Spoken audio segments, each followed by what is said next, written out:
आपने कहा कि हम पत्थरों की पूजा करते हैं। जैसे कोई चीज़ बनाई मैंने अपने हाथों से हथौड़े से बना करके उसको मूर्त बना के, जैसे कि गणेश जी की मूर्ति विसर्जन करते हैं, ठीक है। वो एक मानव ही बनाता है उस मूर्त को। उस मूर्त को बना करके जिसने बनाया तो वो उसका पिता हो गया। ठीक है। और उसी के सामने जैसे मेरा बच्चा है, हमने उसको जन्म दिया, मेरे सामने होगा, अब वो बड़ा होकर हम उसके पैर छूंगे क्या? जिसको बनाया उसी के पैर, मैंने जिसको जन्म दिया उसी के पैर छूना तो बेकार है ना। देखो तर्क जो है ना, अब आपने कहा जो मूर्तिकार होता है ना बेटा, वो सिर्फ मूर्ति बनाता है। उसने उसको मतलब रूप दिया, एक रूप दिया। अच्छा ये बताओ कि मूर्तिकार ने जो रूप दिया वो रूप लाया कहाँ से? वो अपने मेहनत करके माइंड से ना बेटा, आप ठीक कह रहे हैं। हर पत्थर में एक मूर्ति छिपी हुई है। मूर्तिकार ने पत्थर का केवल बाहरी आवरण हटाया, मूर्ति बाहर से लाके पत्थर में डाला नहीं। मूर्ति तो ऑलरेडी पत्थर में थी, बाहरी आवरण हटा दिया तो मूर्ति प्रकट हो गई। और पत्थर की मूर्ति मूर्तिकार तो बनाता है, पर तब तक वो भगवान नहीं होती। जब मूर्ति को ला करके वेद मंत्रों के द्वारा उसकी प्राण प्रतिष्ठा कराई जाती है, तब वो भगवान होते हैं ना बेटा। हम खुदा को उस मूर्ति में ले आते। जब लिखा हुआ है श्वेताश्वेतर उपनिषद में, यजुर्वेद में, नातस्य प्रतिमा अस्ति, उस ईश्वर की प्रतिमा नहीं है, हम मूर्ति बनाते हैं। मिसाल के तौर पे अगर मैं किसी को मदद करता हूं और अगर वो शख्स मुझे जानता नहीं जाकिर कैसा दिखता है, मिसाल के तौर पे श्रीलंका में मैं एक स्टूडेंट को मदद करता हूँ, रोज 10,000 रुपये भेजता हूँ।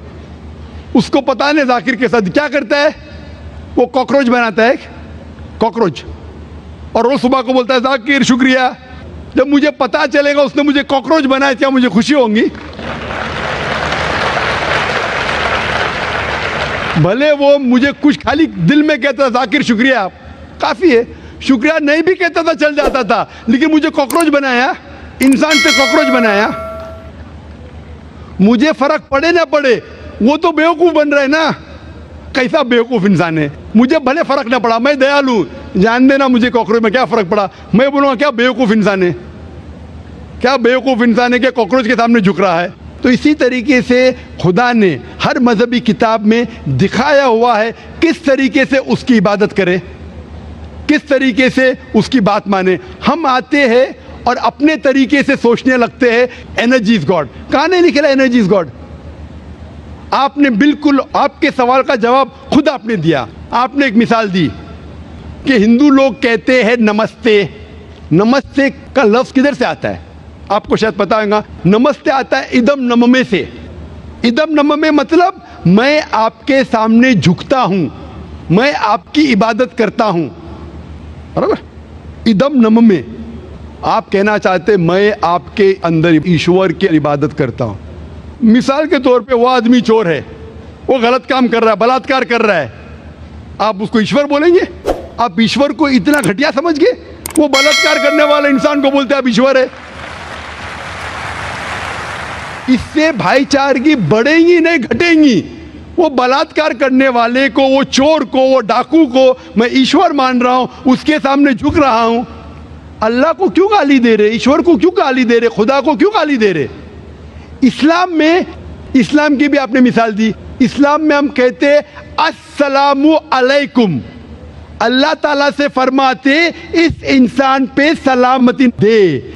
चाहे वो अच्छा इंसान है तो भी सलामती देने की बात अच्छी है, चाहे वो चोर या डाकू हो। मैं बोलूंगा अस्सलामु अलैकुम, मैं कह रहा हूं या अल्लाह, या रब, या खुदा, या ईश्वर, या भगवान, इस डाकू पे रहमत फरमा। कुछ बुरी बात है ना? मैं अल्लाह को गाली दे रहा हूं, उसके लिए दुआ दे रहा हूं कि तू गलत काम छोड़ और सही रास्ते पे आ। अगर मैं उसको खुदा मानूंगा तो खुश हो जाएगा, वो और चोरी करेगा, वो और बलात्कार करेगा। कोई भी धर्म में ही नहीं सिखाता। ये धर्म के मानने वाले अपनी खुद की इजाज करते हैं, इसे कहते हैं इनोवेशन, बिदात। जिस तरीके से खुदा ने सिखाया है कि उसकी इबादत करें, उसी तरीके से हमें करना चाहिए। तब्दीली लाएंगे। हम समझ रहे हैं कि भाईचारा बढ़ेगा, भाईचारा नहीं बढ़ेगा, भाईचारा घटेगा। लेकिन अगर मैं आपसे कहूंगा अवतार सिंह अस्सलाम वालेकुम, मैं अल्लाह से दुआ करता हूँ कि आप पे सलामती हो, आप पे अमन हो। आप मुझे बोलो इससे भाईचारा ज़्यादा बढ़ेगा या कहने से भाई मैं आपको ईश्वर मानता हूँ और फिर आपकी बात नहीं मानूँ मैं? फिर अगर आप मुझे बोलेंगे चलो भाई शराब पीने चलो, चलो भाई लड़की के साथ रात गुजारेंगे, तो मैं क्या बोलूँगा? अरे मेरे भगवान मुझे बुला रहा है। तो ये कहना अस्सलामु अलैकुम मतलब मैं अल्लाह से दुआ करता हूँ कि ये इंसान के ऊपर सलामती हो। अच्छा इंसान पे भी सलामती कहना अच्छी बात है, बुरा इंसान पे भी सलामती कहना अच्छी बात है।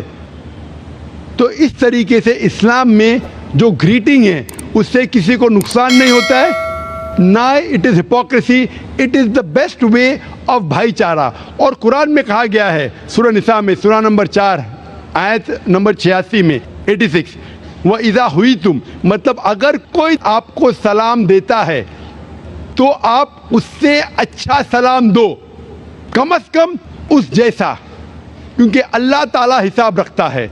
मतलब अगर आप अस्सलाम वालेकुम कहेंगे मुझे कहना चाहिए वालेकुम अस्सलाम व रहमतुल्लाह। अगर आप कहेंगे अस्सलाम वालेकुम व रहमतुल्लाह, मैं कहूँगा वालेकुम अस्सलाम व रहमतुल्लाह व बरकातहू, और बेहतरीन होना चाहिए या कम से कम यकसा। इस आप कहेंगे अस्सलाम वालेकुम, वालेकुम अस्सलाम, अल्फाज वही है लेकिन दिल से आ रहा है वालेकुम अस्सलाम, इसमें भी जज्बा ज़्यादा है, ये भी बेहतरीन है। तो कुरान में लिखा है कोई भी आपको सलाम करता है उससे बेहतरीन सलाम दो, या उससे बेहतर ना कर सको, कोई कहा अस्सलाम वालेकुम व रहमतुल्लाहि व बरकातहू, कम से कम उतना दो वालेकुम अस्सलाम व रहमतुल्लाहि व बरकातहू। ये तालीमात है कुरान में, इससे भाईचारा बढ़ता है। तो गलत तरीके से इबादत करना जो वेद के खिलाफ है, कुरान के खिलाफ है, बाइबल के खिलाफ है, ग्रंथ के खिलाफ है, वो करने से भाईचारा नहीं बढ़ेगा बल्कि घटेगा। तो इसीलिए हम ये जाने ईश्वर जो हमारा बनाने वाला है, हमारा खालिक है, वो जानता है कि किस तरीके से उसकी इबादत करना चाहिए, वो बेहतरीन जानता है। मिसाल के तौर पे आपको डॉक्टर कोई दवाई देता है कि ये लाल गोली सुबह को लेना, हरी गोली दोपहर को लेना, आप बोलेंगे छोड़ो हरी लाल, मैं नीली गोली खाऊंगा। अरे वो डॉक्टर है, वो जानता है। तो इसी तरीके से हमारा खालिक, हमारा मालिक खुदा है, उसकी बात के ऊपर अमल करना। इसीलिए जो इंसान खुदा की बातों पे अमल करता है उसे कहते हैं इस्लाम, मतलब submit, he is called as a Muslim. तो जो कोई अल्लाह के मुताबिक चलता है उसे कहते हैं person who submits his will to God. Hope that answers the question.